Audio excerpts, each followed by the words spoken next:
Hey everyone. Big development out of Texas that's shaking up political circles far beyond state lines. We've got fresh updates on the group of more than 50 Texas Democrats who literally packed their bags, left the state, and tried to shut down a legislative session by refusing to show up. Now, you might think we've seen this play before, Democrats or Republicans walking out to block a vote. But here's the twist. A Texas judge just handed down the first major legal setback to these lawmakers, and almost no one saw it coming. Even more surprising, this ruling could end the walkout tactic nationwide if other states follow Texas's lead. Today, I'm going to walk you through exactly how Attorney General Ken Paxton may have just cornered the Democrats' strategy, why the $500 per day fine system is being called one of the smartest political plays of the year, and the legal move that's making politicians across the country sit up and pay attention.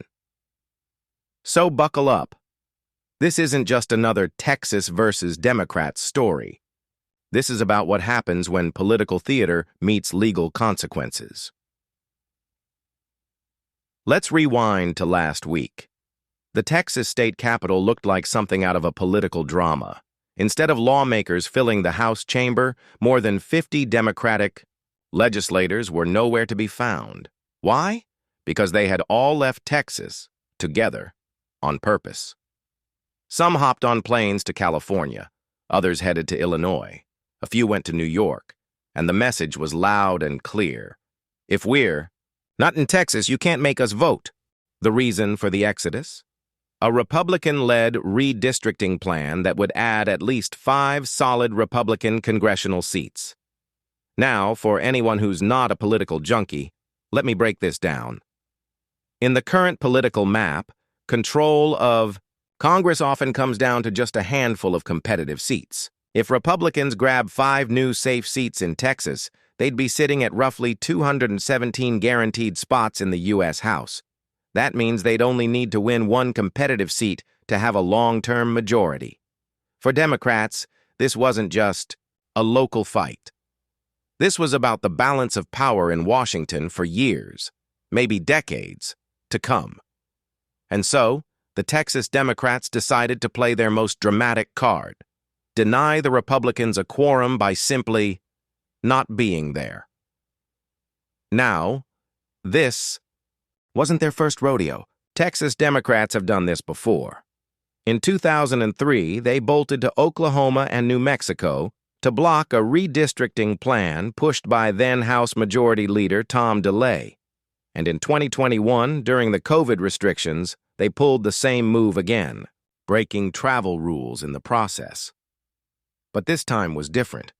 This time, Republicans were ready. Enter Texas Attorney General Ken Paxton. Instead of just filing a symbolic lawsuit or holding a press conference for the cameras, Paxton took a more strategic route. He went after not only the walkout itself, but also the money keeping it alive. And here's where it gets interesting. Judge Megan Fahey's ruling didn't just scold the Democrats. It set a precedent that could completely change the playbook for political walkouts.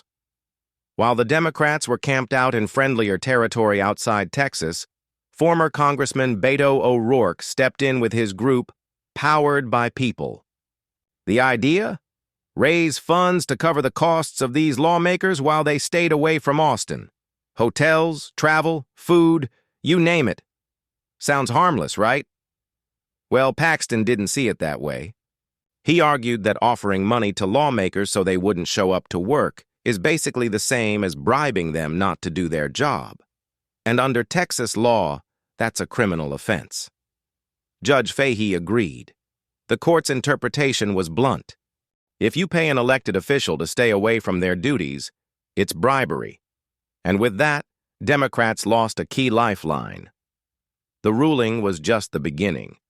The Texas legislature went further, launching a full-on financial squeeze. $500 per day fines for every day absent, and they can't pay it out of campaign funds. Paychecks frozen until they return to work. Office budgets cut by 30%, making it harder to pay staff or run constituent services. The message? You don't work, you don't get paid, And the thing about $500 a day, it adds up fast. A week away, that's $3,500. A month away, you're looking at $15,000 out of pocket, all while losing your regular paycheck. Then things escalated. Governor Greg Abbott brought in the Texas Rangers, yes, the actual law enforcement agency, not the baseball team, to investigate possible bribery charges. Senator John Cornyn confirmed that the FBI is also looking at the situation. That's no longer just a political slap on the wrist. We're talking about potential criminal charges that could follow these lawmakers long after they return. And here's the part that's making other states watch closely. If this combination of fines, budget cuts, and criminal investigations works in Texas, it's only a matter of time before Republican-led legislatures in other states adopt the same approach. Now, Democrats have been framing this walkout as defending democracy, saying they're standing up against unfair maps and protecting voter representation. But critics, even some from their own party, are warning this might not be playing well with the public. Democratic pollster Doug Schoen called it an optics nightmare, pointing to polling that shows many voters view the move as hypocritical. After all, these lawmakers are saying they're defending democracy by not participating in it. That's the kind of soundbite opponents dream about. And that's why this is more than just a Texas story. This is about a fundamental question. Should elected officials be allowed to walk away from their jobs to block a vote? Or should there be real consequences for not showing up? Judge Fahey's ruling, combined with Paxton's aggressive legal strategy, is pushing that question front and center. And depending on how this plays out, we might be witnessing the end of the walkout as a viable political tactic in America. That's where things stand right now. And trust me, we're just getting started. In the next section, we'll go deeper into the history of political walkouts, how other states have handled them, and why this Texas case is already being studied by lawmakers in Oregon, Wisconsin, and Indiana.